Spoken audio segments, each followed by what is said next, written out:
ระธรรมคำคม พระอาจารย์บุญรอด ป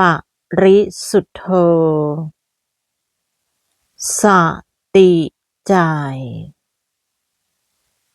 วันที่ 29 มีนาคม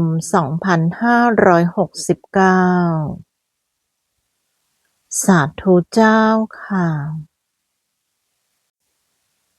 รู้ในนามความเรื่องจริงสิ่งตั้งอยู่ วันดีรู้ต้องวางเสียให้เคลียร์ลง สติใจ พระธรรมคำคมพระครูบา สติใจ สาธุเจ้าค่ะ